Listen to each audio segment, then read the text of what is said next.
우리 좀 전에 읽은 12절 말씀 우리 한 번 더 한 목소리로 읽겠습니다. 무릇 그리스도 예수 안에서 경건하게 살고자 하는 자는 박해를 받으리라. 아멘. 이미와 아직 사이, 이미 왔으나 아직 완성되지 않은 하나님의 나라를 살아가는 가운데 예수 안에서, 믿음 안에서 경건하게 살고자 하는 자는 반드시 박해를 받을 것이라.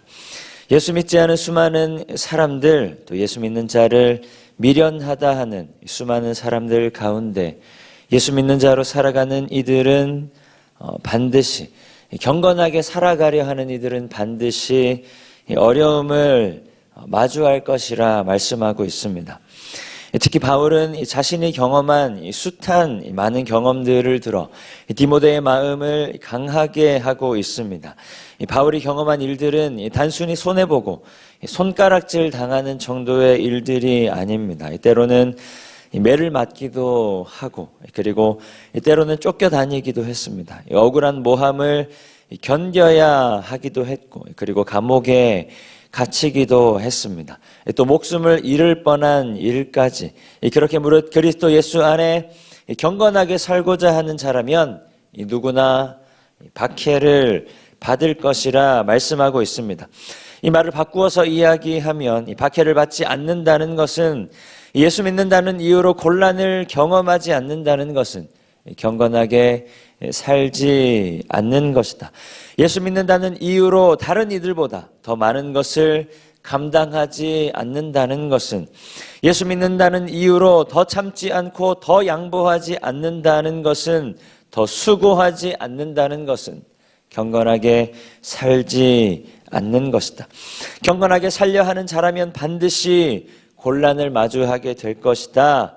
그러니 기뻐하라, 고난이 더할수록, 기뻐하라, 싸움이 치열할수록, 믿음으로 살아가는 내 삶의 고난이 깊어질수록 예수 그리스도로 인한 나의 삶의 곤란함이 더할수록 그렇게 기뻐하라 이야기하고 있습니다. 또 악한 자들과 속이는 자들에 대해서도 이야기합니다. 그들은 그리스도 안에서 경건하게 살고자 하는 이들과는 반대되는, 대조되는 사람들입니다.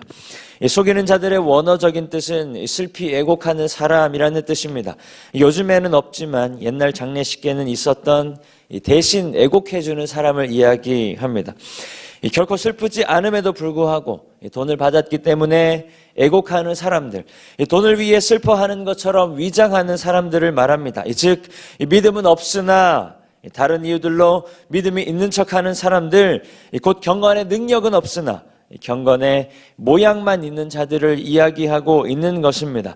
때때로 그런 자들로 인해 말씀을 따라 살아가려 하는 가운데, 말씀을 따라 더 사랑하려 하는 가운데, 말씀을 따라 더 섬기려 하는 가운데 상대적인 박탈감이나 신앙적인 회의감도 마주하게 될 것이라는 것입니다. 흔히 우리가 시험에 든다고 이야기하죠. 우리가 가만히 생각해 보면 예수 안 믿는 사람들 때문에 시험에 드는 것보다 예수 믿는 사람들 때문에 시험에 들 때가 더 많습니다. 예수 안 믿는 사람들 때문에 시험에 드는 것이 아니라 예수 믿는 사람들 때문에 시험에 들 때가 많습니다. 예수 믿는 사람들 때문에 신앙적 회의가 찾아올 때도 많고, 예수 믿는 사람들 때문에 이 믿음을 놓아버리고 싶을 때도 있습니다. 예수 믿는 것 때문에 열심히 다녔던 교회를 그만 다녀야 되겠다 생각할 때가 더 많다는 것입니다. 그렇게 경건하게 살아가다 보면 삶의 고난뿐만 아니라, 삶의 역경뿐만 아니라, 삶의 곤란함, 삶의 어려움뿐만 아니라 신앙적인 회의, 신앙적인 어려움도 찾아올 수 있다는 것입니다. 그러나 그럴수록 바울은 이렇게 이야기합니다. 그럴수록 너는 배우고 확신한 일에 거하라. 오늘 본문 14절과 15절 말씀 우리 한 목소리로 함께 읽겠습니다. 그러나 너는 배우고 확신한 일에 거하라. 너는 내가 누구에게서 배운 것을 알며 또 어려서부터 성경을 알았나니 성경은 능히 너로 하여금 그리스도 예수 안에 있는 믿음으로. 아멘. 오늘 바울이 이야기하는 배우고 확신한 일이 무엇인가? 바로 하나님의 말씀입니다. 하나님의 말씀이야말로 그리스도인으로 하여금 그리스도 예수 안에 있는 믿음으로 말미암아 구원에 이르는 지혜가 있다 합니다. 왜냐하면 하나님의 말씀은 단순히 인간의 글이 아니라 인간의 생각, 인간의 지혜도 아니라 인간을 통해 기록되었으나 하나님의 감동으로 쓰여진 것이기 때문입니다. 인간을 통해 기록되었으나 하나님의 마음으로 쓰여진 것이기 때문입니다. 우리 오늘 본문 16절과 17절 말씀 우리 한 목소리로 함께 읽겠습니다. 모든 성경은 하나님의 감동으로 된 것으로 교훈과 책망과 바르게 함과 의로 교육하기에 유익하니 이는 하나님의 사람으로 온전하게 하며 갖추게 하려 함이라. 아멘. 이 하나님의 말씀, 이 모든 성경은 하나님의 감동으로 되었다는 것은 하나님께서 그 말씀 가운데 호흡하고 계신다라는 뜻입니다. 하나님께서 오늘 우리가 보는 이 말씀 가운데 신실하게 호흡하고 계신다. 하나님께서 이 말씀을 따라 살아가는 그리스도인들의 삶의 자리 가운데 함께 동행하며 호흡하고 계신다는 것입니다. 그렇게 하나님의 말씀은 우리를 교훈하고 책망하며 우리를 바르게 하고 의로 교육하니 마침내 하나님께서 말씀을 통해 우리 인생 가운데 그렇게 호흡하심을 통해 우리를 하나님의 사람으로 온전하게 빚어가신다는 것입니다.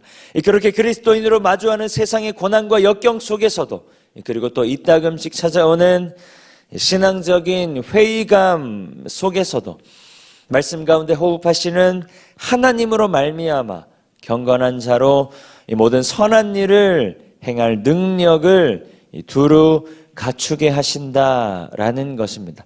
다른 무엇을 통해서가 아니라 하나님의 말씀으로, 말씀을 통해 호흡하시는 하나님의 역사하심으로 그리스도인으로 하여금 하나님의 사람으로 살아가게 하신다라는 말씀입니다.